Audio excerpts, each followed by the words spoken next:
graduating class of 2020. For the past couple weeks, I've been planning on saying a few words to you for your graduation. And as we've all seen over the last week, what is happening in our country and in our state and in our hometown of LA has been absolutely devastating. And I wasn't sure what I could say to you. I wanted to say the right thing, and I was really nervous that I wouldn't, or that it would get picked apart. And I realized the only wrong thing to say is to say nothing. Because George Floyd's life mattered, and Breonna Taylor's life mattered, and Philando Castile's life mattered, and Tamir Rice's life mattered. And so did so many other people whose names we know and whose names we do not know. Stephon Clark, his life mattered. And I was thinking about this moment when I was a sophomore in high school. I was 15, and as you know, sophomore year is the year that we do volunteer work, which is a prerequisite for graduating.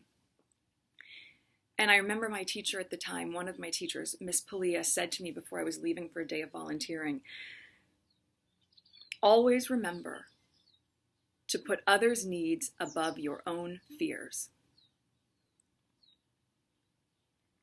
And that has stuck with me through my entire life, and I have thought about it more in the last week than ever before. So the first thing I want to say to you is that I'm sorry. I am so sorry that you have to grow up in a world where this is still present. I was 11 or 12 years old when I was just about to start Immaculate Heart Middle School in the fall, and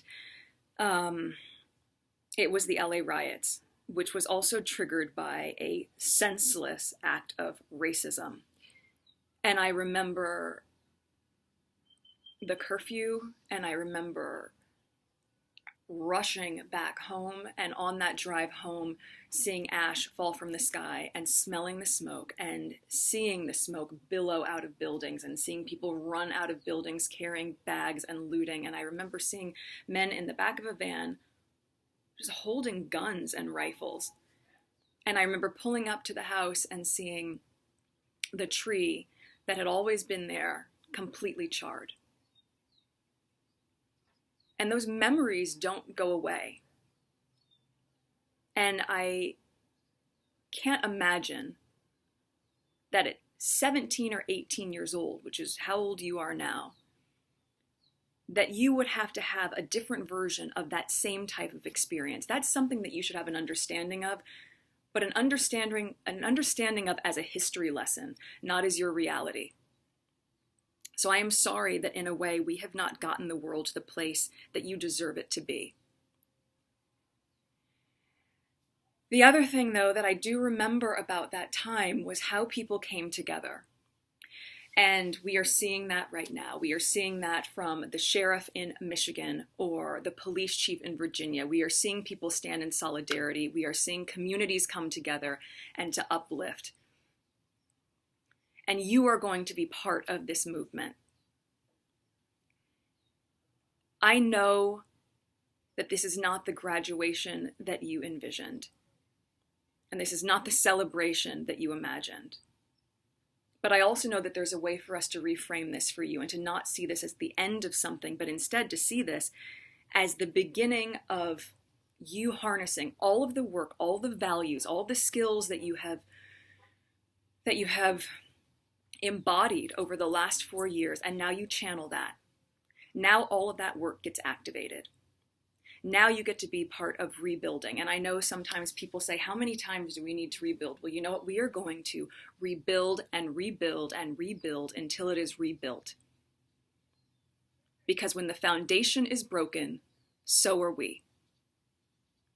You are going to lead with love. You are going to lead with compassion. You are going to use your voice. You are going to use your voice in a stronger way than you've ever been able to, because most of you are 18 or you're going to turn 18, so you're going to vote. You are going to have empathy for those who don't see the world through the same lens that you do, because with as diverse and vibrant and open-minded as I know the teachings at Immaculate Heart are, I know you know that Black Lives Matter. So I am already excited for what you are going to do in the world. You are equipped, you are ready, we need you, and you are prepared. I am so proud to call each of you a fellow alumni, and I'm so eager to see what you're going to do. Please know that I am cheering you on all along the way. I am exceptionally proud of you, and I am wishing you a huge congratulations on today, the start of all the impact you're going to make in the world as the leaders that we all so deeply crave. Congratulations, ladies, and thank you in advance.